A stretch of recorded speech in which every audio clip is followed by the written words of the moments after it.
오늘 우리에게 주시는 하나님의 말씀은 요한복음 17장 20절에서부터 23절까지의 말씀입니다.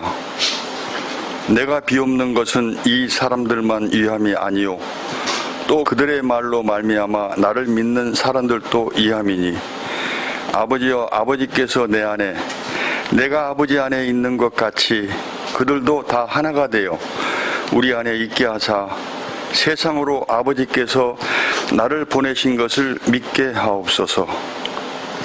내게 주신 영광을 내가 그들에게 주었사오니 이는 우리가 하나 된 것 같이 그들도 하나가 되게 하려 함이니이다.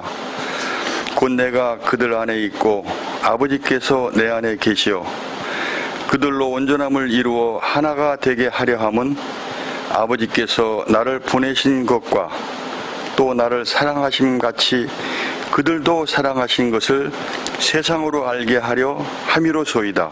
아멘. 자, 우리는 복이라는 단어를 상당히 좋아합니다. 복의 사전적 의미는 우리가 일상에서 누리는 어떤 만족이나 행운을 말합니다. 그렇다면 구체적으로 우리가 누리는 그 행복과 행운 무엇일까요? 그게 물론 사람마다 다 다릅니다. 하지만 어느 정도 우리가 이것이 복이다라고 얘기하면 공감을 하는 그런 내용들은 있죠.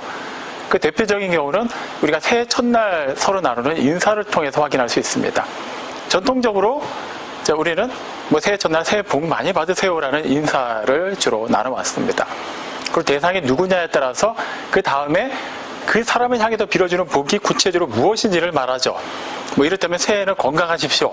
새해에는 부자 되십시오. 새해에는 하는 모든 일이 잘 되기를 바랍니다. 이런 식으로 우리가 딱 얘기하는 순간 이게 그렇지 우리가 말하는 우리가 기대하는 복이지라고 할 만한 그런 것들이 있습니다. 이런 것을 우리가 구하고 빌어준다? 이거 자체는 사실 크게 문제가 되진 않습니다. 다만 우리가 추구하는 그 복이 모든 사람에게 완전한 복이 될 수 없다라는 것에서부터 문제가 시작하죠. 예를 들어 봅니다. 신경통을 굉장히 심하게 앓고 있는 사람에게는 비 오기 직전에 흐린 날씨가 굉장히 괴로운 날씨입니다. 그에게 정말 화려하고 복된 날은 구름 한 점 없이 맑은 날이어야만 해요. 그래서 정말 구름 한 점 없이 맑은 날이 계속해서 진행된다면 어떻게 될까요?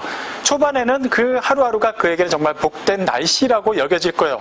하지만 그게 계속해서 이어지면 그 사람이 속해 있는 그 지역은 점차 사막이 되어 가겠죠. 무병장수, 이것 또한 우리가 흔히 그 건강과 관련해서 빌어주는 복 가운데 하나입니다. 이걸 싫어할 사람은 없어요. 하지만 어떤 사람이 정말 무병장수하는데 그 사람이 어떤 권력을 가지고 있는, 그럼에도 불구하고 굉장히 폭군이라고 가정해보죠. 그 사람이 그 권력을 누리고 있는 상태에서 무병장수한다면 그 사람 스스로에게는 그의 삶이, 그의 건강이 복이라고 말할 수 있지만 그 사람으로 말미암아 수많은 사람들은 그만큼 불행해지겠죠. 자, 어떠한 개념 자체가 우리가 완벽하게 누구도 부정할 수 없는 복이 될 수는 없습니다. 물론 어느 정도 보편적으로 이 정도면 되지 않을까라고 말할 수 있는 건 있어요. 하지만 그것이 설사 어느 누구도 다 부정할 수 없이 100% 이것이 정말 복이다라고 말할 수 있는 것이 있다고 하더라도 그것엔 또 분명 한계가 있습니다.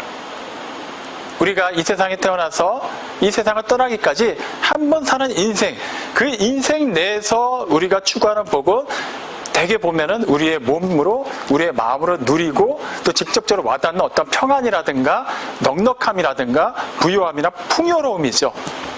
그것은 어디까지나 이 세상 안에서만 존재하고 이 세상 안에서만 우리에게 만족을 줄 수 있습니다. 하지만 우리의 삶은 거기서 끝나지 않아요.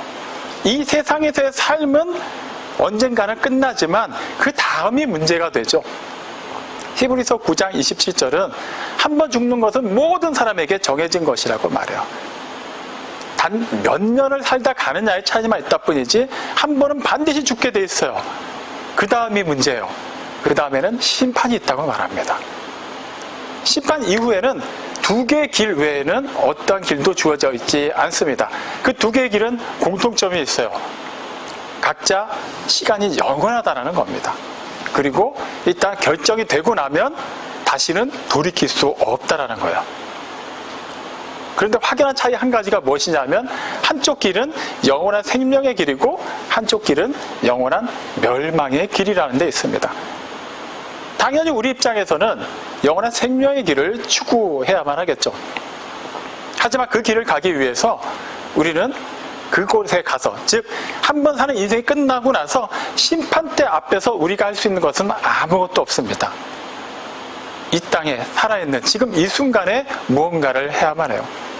그렇기 때문에 우리가 추구해야만 하는 복은, 특히 그리스도인들이 추구해야만 하는 복은 유한하고 제한적인 이 세상에서만 누릴 수 있고, 결과적으로는 우리의 영원한 생명에 관해서는 전혀 보장해 줄 수 없는 그러한 복이 되어서는 안 돼요. 부자가 되기를 바라는 것 자체가 틀렸다라는 게 아닙니다. 하지만 부자가 되기를 바라는 그 목적이 궁극적으로 영원한 생명과 맞닿아 있는지를 봐야 된다는 거예요. 오늘의 핵심은 이게 아니기 때문에 이제 그 다음을 살펴보도록 하겠습니다. 그렇다면 우리는 이 땅에서 누리고 추구해야 되는 복이 당연히 이 땅에서만이 아니라 그 영원한 생명과 연관이 되어 있어야만 하는데, 그러려면 무엇이 충족되어야만 할까요? 무엇을 추구해야만 할까요? 우리에게 너무나도 잘 알려진 요한복음 3장 16절 말씀입니다. 하나님이 세상을 이처럼 사랑하사 독생자를 주셨으니 이는 그를 믿는 자마다 멸망하지 않고 영생을 얻게 하려 하심이라.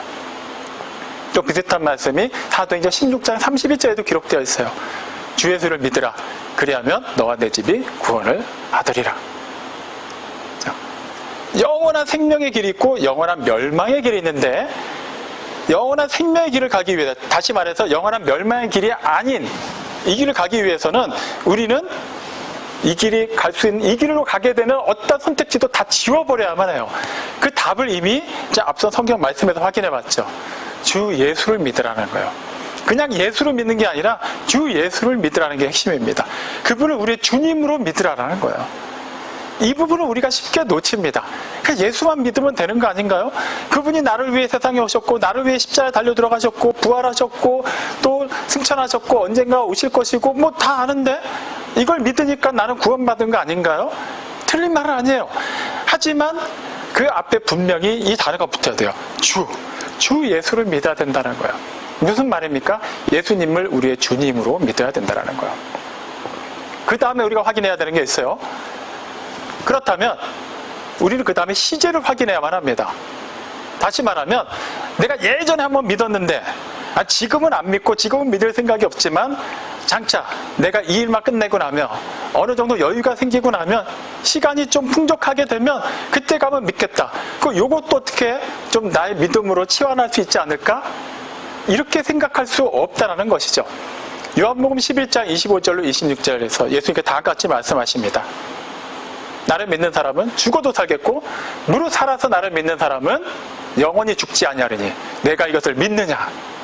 자, 예수님께서 지금 무엇을 믿어야 한다고 말씀하시는데, 그게 뭐냐 하면 예수님을 믿으라는 거예요. 근데 언제? 무릇 살아서 믿어야 된다는 거예요. 지금 살아있는 지금 믿어야 된다는 거예요. 어제 믿음은 어제 믿음인 거예요. 오늘 믿음, 어제는 어제대로 현정의 믿음을 살아내야만 했고, 오늘은 오늘의 믿음으로 우리는 살아내야만 하는 거예요. 어제 내가 오늘 것까지 미리 믿어놓을 수는 없어요.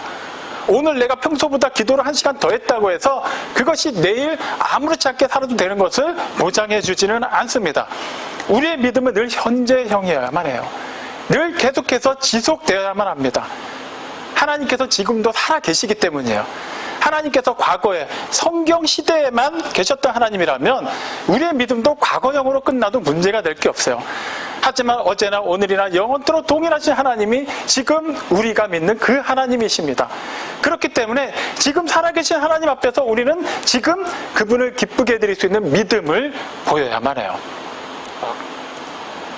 이제 우리는 그 영원한 생명을 위해, 그러니까 우리의 궁극적인 그 영원한 복을 위해서 예수님을 주님으로 믿어야 되고, 그것을 현재형으로 지금 계속해서 믿어야 된다는 것을 확인했습니다. 그럼 우리가 계속해서 그냥 믿는다고 고백만 하면 될까요? 사실 이 부분이 참 딜레마예요. 그 믿음이라는 게 뭘까요? 내가 정말 믿는다고 하는데, 내가 이렇게 얘기를 하는데 이거면 된 거 아닌가요? 자, 그렇게 얘기할 수 있어요. 하지만 7장 21절, 마태복음 7장 22절 말씀을 보면 예수님께서 굉장히 충격적인 말씀을 하십니다.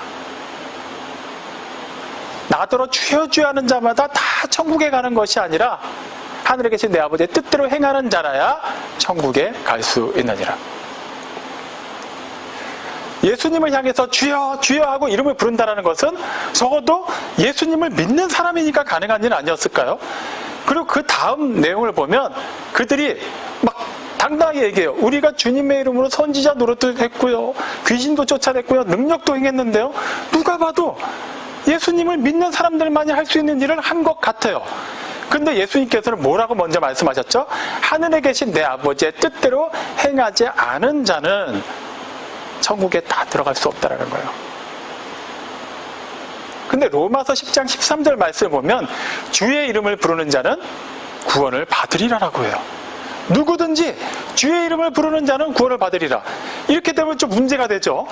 마태복음 7장 21절에서는 주여 주여 하는 자마다 다 천국에 들어가는 것이 아니라고 말했는데 로마서 10장 13절에서는 주의 이름을 부르는 누구라도 구원을 받으리라라고 얘기해요.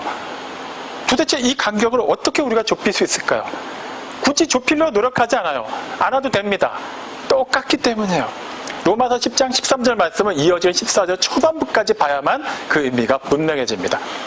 누구든지 주의 이름을 부르는 자는 구원을 받으리라. 그런즉 그를 알지 못하는 사람들이, 그러니까 그 믿음의 대상이 누군지를 모르는 사람들이 어떻게 그의 이름을 부르겠느냐라고 그 다음 말씀이 이어져요. 다시 말하면 누구든지 주의 이름을 부르는 자는 어떤 사람들입니까? 그게 자기가 이름을 부르는 그 대상이 누군지를 아는 사람들이에요. 그 대상을 믿는 사람들이에요. 그 대상에 대해서 분명한 믿음의 고백을 가지고 있기 때문에 그들은 주의 이름을 부르는 것만으로도 하나님께 인정을 받는 사람들이에요. 반면에 예수님께서 마태복음 7장 22절에서 말씀하셨던 주여 주여 하는 자마다 다 천국에 들어가는 것이 아니다라고 말한 그 사람들은 입술로는 불렀고 실제 그들의 행위로는 누가 보더라도 하나님을 믿는 사람들처럼 행동했지만 실제 하나님을 인정하지 않았다라는 거예요. 여기서 계속 반복되는 단어가 있어요. 주입니다. 주여 주여. 주의 이름을. 자, 우리에게 주라는 표현, 주님이라는 표현은 사실 기도할 때 많이 쓰기 때문에 익숙하긴 해요. 하지만 실제 이 시대를 살아가는 우리들의 삶 속에서는 잘 사용되지 않는 단어죠.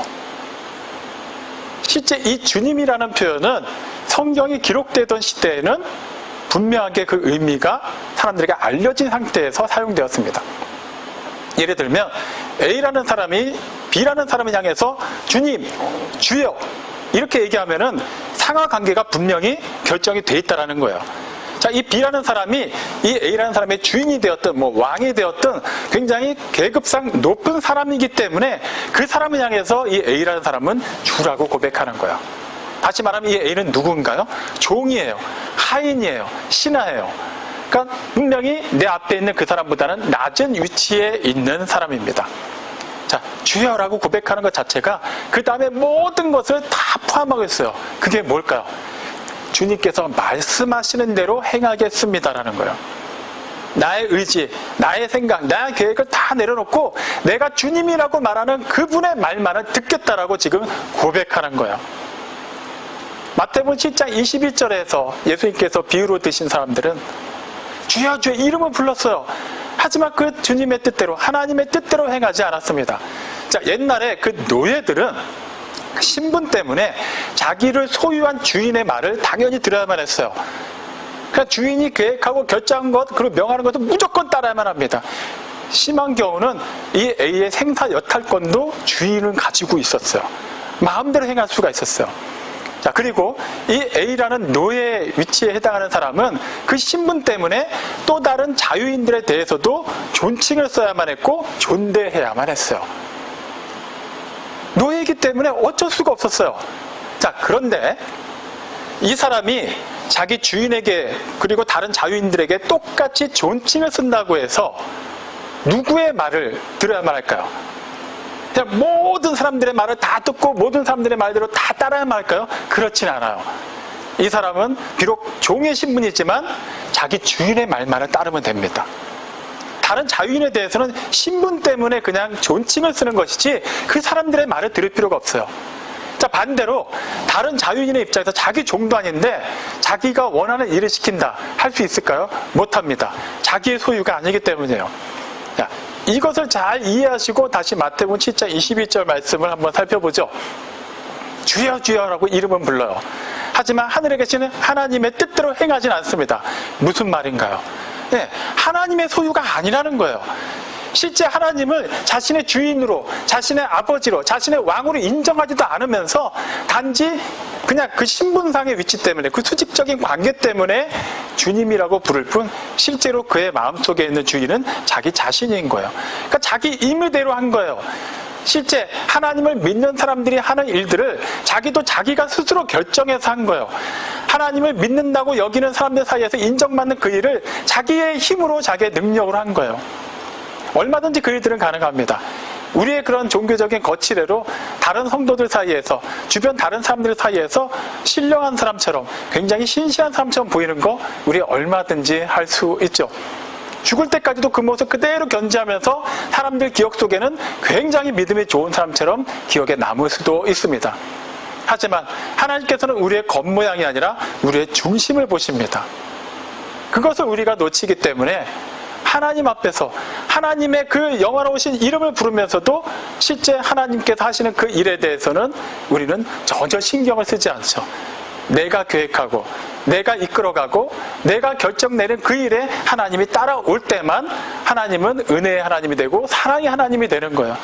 그렇지 않으면 우리는 다른 하나님을 부지런히 찾아 나섭니다. 이렇게 되면 어떤 일이 벌어질까요? 출애굽기 20장 7절에 기록되어 있는 10계명의 제3계명을 우리가 그대로 어기는 거예요. 너는 내 하나님 여호와의 이름을 망령되게 부르지 말라. 무슨 의미입니까? 함부로 부르지 말라는 거예요. 그냥 이름만 안 부르면 되는 건가요? 그런 의미가 아니에요. 그 이름값에 맞는 분으로 대우하라는 거예요. 그렇지 않을 거면 부르지 말라는 거예요. 만약에 우리가 지금 이 자리에 대통령이 있다고 가정을 해보죠. 그러면 그분을 향해서 우리가 호칭을 어떻게 쓸까요? 뭐 대통령이라고 부르든 각하라고 부르든 대통령님이라고 부르든 어떻게든 이렇게 호칭을 쓸 수 있어요. 대통령이기 때문에 그에 합한 호칭을 쓰면서 그 다음에 우리가 하는 행동이, 그 다음에 하는 우리의 말이 그를 그 앞에서 굉장히 하대하고 무시하고 막 망신을 주고 내 막 밑에 있는 사람처럼 부린다면 우리가 좀 전에 대통령님이라고 불렀던 것이 진정성이 있다고 할 수 있을까요? 그렇지 않아요. 마찬가지입니다. 아무리 우리가 주님의 이름을 부른다 할지라도, 아무리 지금 이 순간에 계속해서 우리가 통성 기도하면서 주여 주여를 아무리 외친다 할지라도 실제 우리의 기도를 받으시는 분, 또 우리에게 말씀하시는 분, 우리의 모든 것을 주관하시는 분을 그 자리에 놓고 인정하지 않는다면 우리의 기도도 다 거짓이 되고 말아요. 우리는 하나님을 주로 인정하고 주로 영접해야 된다는 것, 이것을 계속해서 기억해야만 해요. 사실 우리는 이 부분을 적용하려고 하면 약간 압박감을 느끼곤 하죠. 나는 어떻게 보면 하나님의 자녀인데 왜 자꾸 종의 위치에서 뭔가 이렇게 나의 자유의지가 제한당하고 뭔가 기계적이고 강압적으로 어떠한 좀 나와 상관이 없는, 굳이 내가 하고 싶어 하지 않는 일을 강제당하는 듯한 기분을 받기도 하죠. 그래서 자꾸 우리는 종의 위치에서 주님을 바라보는 그런 관계를 이렇게 좋아하지 않아요. 그냥 하나님의 자녀니까 그냥 아빠한테 그냥 푹 안겨서 내가 원하는 거 다 얘기하고 아빠가 알아서 다 해주고 그런 거를 더 선호해요. 하지만 하나님과 우리의 관계는 아버지와 자녀이면서 또 주인과 종이면서 또 스승과 제자이면서 이 모든 관계를 통전적으로 이해를 해야만 합니다. 어느 하나만 있지 않아요. 그리고 실제 우리가 주인으로 하나님을 모시는 것, 하나님을 향해서 주님이라고 부를 수 있는 것은 우리의 모든 것이 제한당하는 것이 아니라 오히려 우리에게 너무나도 복되고 유익하다는 것을 알아야만 합니다. 이사야서 53장 6절이 우리를 가르쳐 다 양과 같다고 말하죠. 그냥 평화의 상징, 그냥 굉장히 이게 무난한 동물처럼 생각할 수 있지만 그 양의 본질적인 그 고약한 부분을 그 다음에 언급하죠. 길을 잃었어요. 그냥 각자 제멋대로 놀아놨어요. 아무 길이나 막 가는 거예요. 근데 하나님께서는 우리 모두의 죄악을 그에게 담당시키셨다고 말해요. 무슨 말입니까? 우리가 그냥 마음대로 좀 이렇게 자유롭게 살 수도 있는 거 아니야라고 생각한 그것이 죄악이라고 얘기하는 거예요. 로마서 6장 23절이 뭐라고 얘기합니까? 죄의 삭은 사망이라고 얘기하죠. 그렇기 때문에 자연인 상태의 우리는 하나님께로 나아갈 수 있는 유일한 생명의 길, 그 길을 떠나서 우리가 죄로 오염되어서 그 생명으로부터 완전히 단절되었기 때문에 어떤 길을 가더라도 그것은 사망에 이르는 길이라는 거예요. 어쨌거나 생명에 이르는 한 길이 있다면 그냥 여기저기 막 다니다 보면은 어떻게 그 길도 다다를 수 있지 않을까? 아니에요. 애초에 우리는 그 길과 단절되어 있어요. 우리 스스로는 구원할 수 없습니다. 그렇기 때문에 우리가 살기 위해서는 우리를 그 생명 가운데로 이끌어주는 누군가의 도움을 받아야만 해요. 어떻게 그게 가능해질까요? 요한복음 10장 11절에서 예수님이 직접 말씀하셨죠. 나는 선한 목자라. 선한 목자는 자기의 양을 위하여 목숨을 버리느니라. 죄의 삭시 사망이기 때문에 우리에게 주어진 결과는 멸망밖에 없었어요. 그 외에는 어떤 선택지도 없었습니다. 그런데 예수님께서, 하나님의 독생하신 아들께서, 아무 죄가 없으신 그분께서 세상에 사람의 몸을 입고 오셨어요. 그리고 우리의 모든 죄를 그분이 다 짊어지셨죠. 이사야 선지자가 말했듯이 우리 모두의 죄악을 하나님께서 그에게 지우게 하셨어요. 그대로 지우셨어요. 그러고 나서 원래는 우리에게 쏟아졌어야 될 하나님의 진노의 잔을 그분이 받아서 다 비우셨어요. 한 방울도 남기지 않으셨어요. 그렇게 우리는 영원한 생명에 속하게 되었습니다. 원래 우리는 하나님으로부터 저주 외에는, 심판 외에는, 진노 외에는 받을 수 있는 게 없는 존재들이었어요. 그런 우리가 어떻게 빛에서 어둠으로, 영원한 죽음에서 영원한 생명으로 옮겨졌습니까? 우리가 뭘 해서 그런가요? 신앙생활을 열심히 해서, 그동안 헌금을 많이 했기 때문에, 전도를 많이 해서 교회 예배 빠지지 않았기 때문에? 아니요. 엄밀히 말하면 그거랑은 전혀 상관이 없어요. 그거는 구원받은 자로서 그 구원의 감격을 바탕으로 해서 마땅히 해야 되는 일이지, 그 일들이 결코 구원의 조건이 되지는 않습니다. 어떻게 우리가 구원받았습니까? 하나님이 보시기에 우리는 죄덩어리예요. 허물과 죄로 오염되어 있고 거룩하신 하나님이 가까이 오실 수가 없어요. 그러면 소멸되기 때문이에요. 우리는.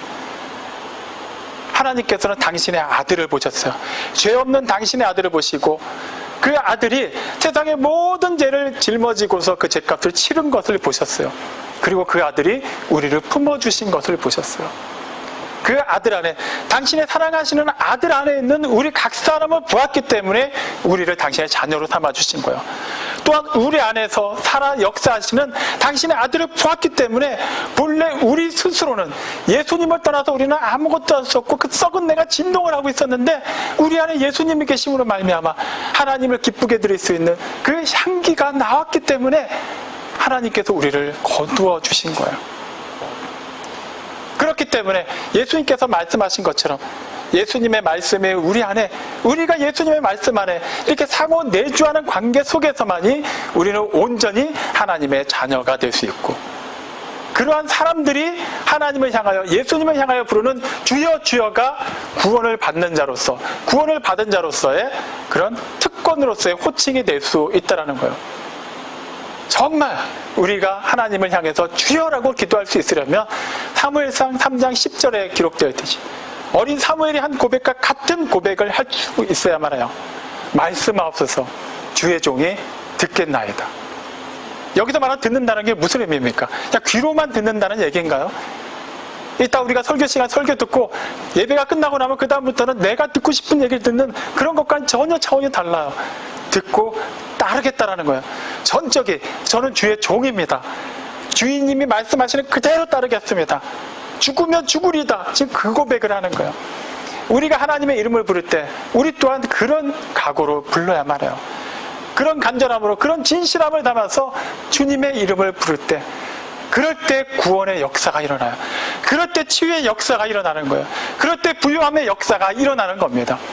그저 세상 사람들이 구하는 것과 같이, 그냥 흔해 빠진 그런 종교인들이 구하는 것과 똑같이 어떻게든 우리의 열심을 앞세워서 하나님을 어떻게든 구워 삶아가지고 그분을 도깨비 방망이처럼 취급하면서 어떻게든 내가 원하는 것을 이뤄볼까, 결단코 이루어지지 않습니다. 이루어지는 것처럼 보일 수 있지만 그 결국은 사망에 불과하다는 것을 우리는 잊어서는 안 돼요. 그렇다면 우리는 정말 하나님을 기쁘시게 할 수 있는 이 믿음을 어떻게 계속해서 견지해 나갈 수 있을까요? 어떻게 계속해서 현재형의 믿음으로 유지해 나갈 수 있을까요? 어떻게 해서 이 땅에서도 그리고 그 영원한 하나님의 나라에 속한 그 복을 항유하며 살아갈 수 있을까요? 예수님께서 말씀하시죠. 마가복음 14장 31절에서 천지는 없어지겠으나 내 말은 없어지지 아니하리라. 내 말은 영원하리라. 이사야 선지자도 말합니다. 이사야 40장 8절에서 푸른 마르고 꽃은 시드나 우리 하나님의 말씀은 영원히 서리라. 우리가 영원한 복을 누리기 위해서, 영원한 복 안에 들어가기 위해서, 그 영원한 복을 흘러가게 하는 통로가 되기 위해서는 당연한 그 복의 근원도 영원한 것이어야만 해요. 그것이 바로 무엇입니까? 말씀이라는 거예요. 말씀이라는 거예요. 사무엘은 말씀하옵소서 주의 종이 듣겠나이다 하고 실제 하나님의 말씀을 음성으로 들었어요.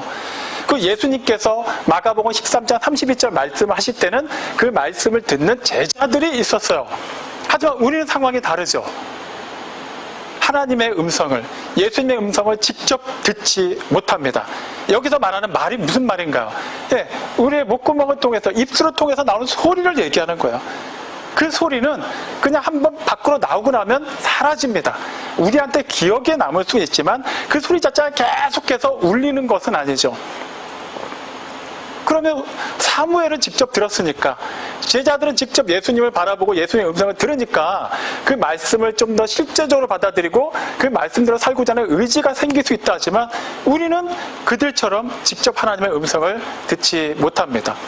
물론 특별한 경우 하나님께서 그렇게 역사하시는 경우도 계시지만 보편적이진 않죠. 하지만 우리에게는 무엇이 주어졌습니까? 네, 하나님의 그 말씀이 기록된 성경이 주어졌어요. 그래서 디모데후서 3장 16절에 보면 성경에 대해서 이렇게 설명을 하고 있죠. 모든 성경은 하나님의 감동으로 기록되었다고 말이죠. 그리고 그 성경이 어떠한 기능을 가지고 있다고 얘기합니까? 교훈과 책망과 바르게 함과 의로 교육하기에 유익하다고 얘기해요. 사실 우리는 이 부분에 대해서 물음표를 찍을 수 있어요. 성경이 기록된 당시에는 그 말씀이 그때 사람들에게는 정말 바르게 함과 책망과 의로 교육함과 이런 것들이 다 적용될 수 있다고 치지만 그 당시와 지금은 너무나도 달라요. 일단 시간적인 간격이 어마어마하죠. 문화가 바뀌었고 문명이 달라졌어요. 의식 수준이 완전히 다른 상황에 있습니다. 우리는 뭔가 이 시대에 맞는 조금 더 현대적인 무언가를 더 원하는 게 사실이에요. 성경은 뭔가 좀 고리타분하고 너무 옛날 이야기 같다라고 여기죠. 그래서 그거는 그냥 어쨌거나 우리의 구원과 관련해서는 유익한 것을 인정하지만 실제 우리가 필요한 것은 조금 더 이 시대에 맞는, 조금 더 말씀을 기반으로 한 어쩌면 감동적이고 재밌고 뭔가 우리의 마음을 막 이렇게 울릴 수 있는 그런 예화라든가 어떤 실제 이 시대를 살아가는 사람들의 훌륭한 간증을 더 우리는 선호하기 마련입니다. 하지만 성경은 그때나 지금이나 똑같이 우리를 교육하고 우리를 책망하고 우리를 바르게 하고 우리를 의로 교육하기에 유익합니다. 왜 그런가요? 그때 말씀하신 하나님, 지금의 하나님은 영원히 동일하시기 때문이에요. 그리고 히브리서 4장 12절이 하나님의 말씀이 어느 때나 변함없이 우리에게 반드시 필요한 것이며 그 말씀으로만 우리가 새로워질 수 있다는 것을 다음 가지 소개합니다. 모든 하나님의 말씀은 살아있고 힘이 있다라고 말이죠. 살아있고 힘이 있다. 무슨 말입니까? 하나님의 말씀은 단지 그냥 책에 불과하지 않다라는 거예요. 하나의 명사가 아니라 하나님의 말씀은 동사라고 얘기하는 거예요. 우리가 그 성경책을 피는 순간 그냥 눈으로만 읽고 귀로만 듣고 흘러보낸다면 그것은 하나의 옛날 이야기책으로 끝날 수 있어요. 하지만 살아있는 하나님의 말씀, 살아계신 하나님의 말씀이 그 안에서 우리가 그분을 정말 주님으로 인정하고 종의 자세에서 그분의 말씀을 인격적으로 받아들이겠다라고 자세를 잡고서 무릎을 꿇는다면 그 말씀은 살아서 역사합니다. 운동합니다. 그리고 우리를 통해서 하나님께서 계획하신 그 일들이 일어나게 되어 있습니다.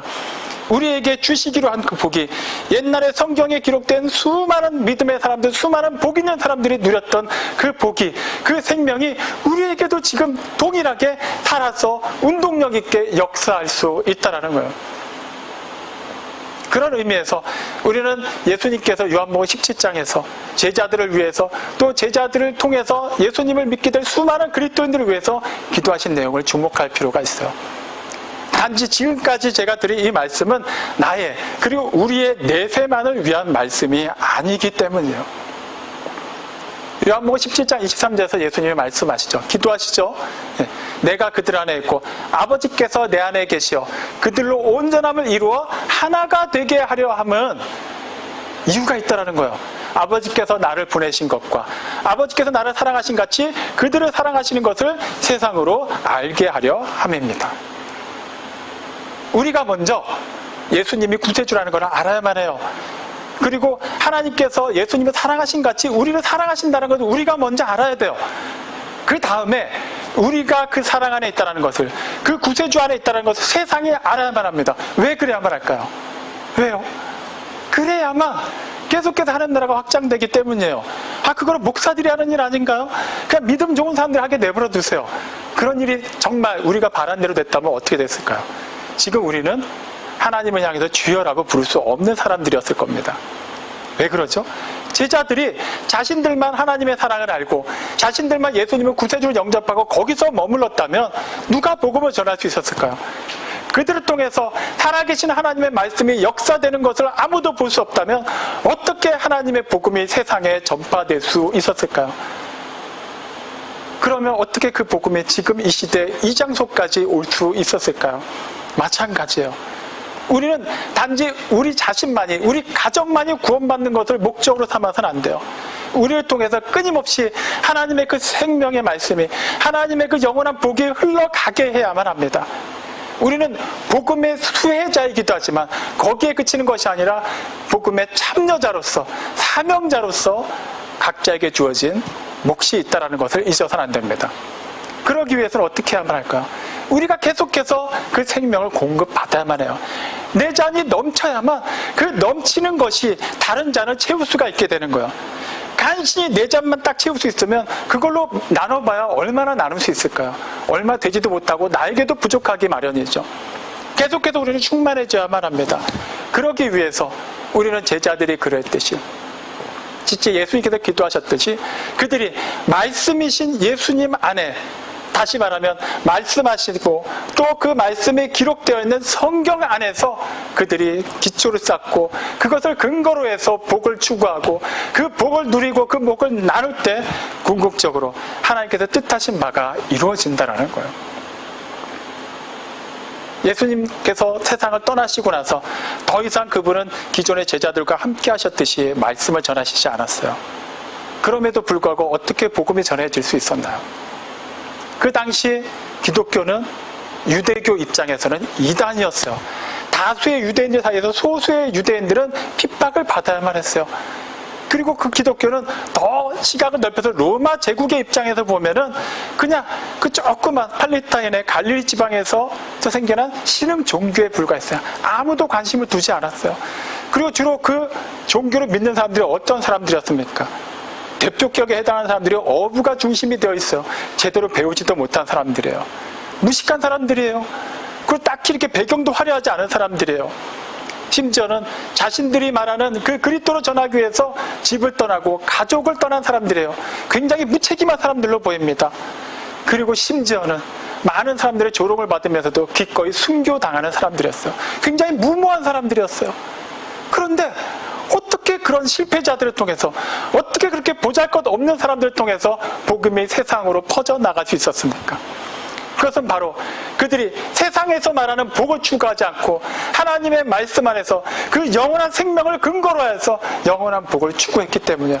복의 근원이 되시는 하나님만을 추구했기 때문이에요. 그 하나님이 말씀하시는 그 바를 그대로 받아들였고 그대로 따라 살아냈기 때문이에요. 그러자 어떤 일이 일어났습니까? 그 연약한 사람들, 그 배우지 못한 사람들, 그 힘없고 돈 없는 사람들을 통해서 그들에게 살아있고 운동력 있는 말씀이 들어가자 이제는 그들을 통해 그 말씀이 살아서 역사하기 시작했어요. 그렇게 그들만을 변화시키지 않고 그들의 주변을 변화시키고 그 모든 지경을 넓혀가면서 하나님의 나라가 확장되어 가게 되었습니다. 우리가 말씀을 지키자 말씀이 우리를 지켰고, 우리가 말씀을 따르자 말씀이 우리로 하여금 더한 하나님의 일을 할 수 있도록 이끌어 주셨던 것이죠. 제자들이 먼저 본을 보였고, 지금까지 수많은 믿음의 선진들이 그 길을 걸어왔습니다. 예수님께서 하나님 아버지께로 나갈 수 있는 유일한 길이 되어 주셨기 때문이에요. 우리 중에 누구도 길 자체를 최종 목적지로 삼지 않습니다. 길에 접어들었다는 것은 이제부터는 부단히 그 길을 통해서 최종 목적지까지 나아가야 됨을 의미하는 거예요. 사랑하는 성도 여러분, 우리는 좁은 문을 통하여서 비록 험하지만, 비록 좁지만 하나님 아버지께 나갈 수 있는 유일한 그 생명의 길에 이미 들어선 사람들이라는 것을 잊지 마십시오. 뒤돌아보지 마십시오.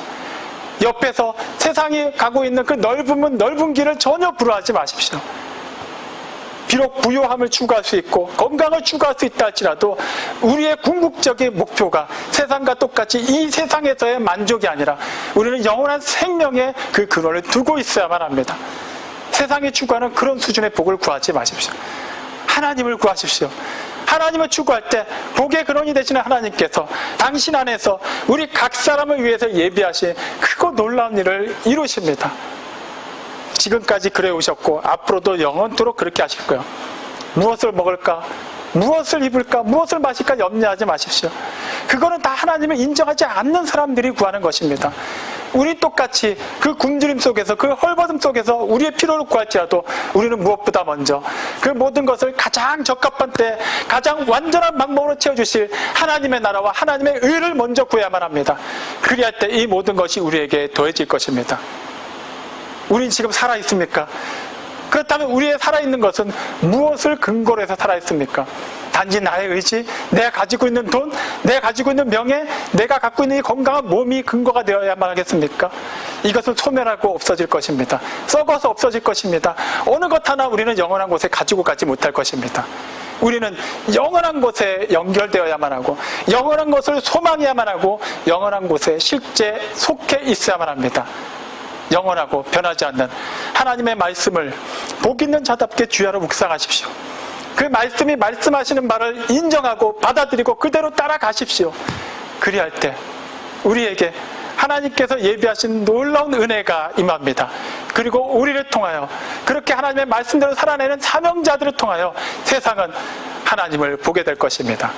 이 놀라운 일에 귀하게 쓰임받고 이 기쁨을 충만하게 누리고 궁극적으로 그 영광을 하나님께 올려드리는 우리 모두가 되기를 주님의 이름으로 축원합니다. 아멘.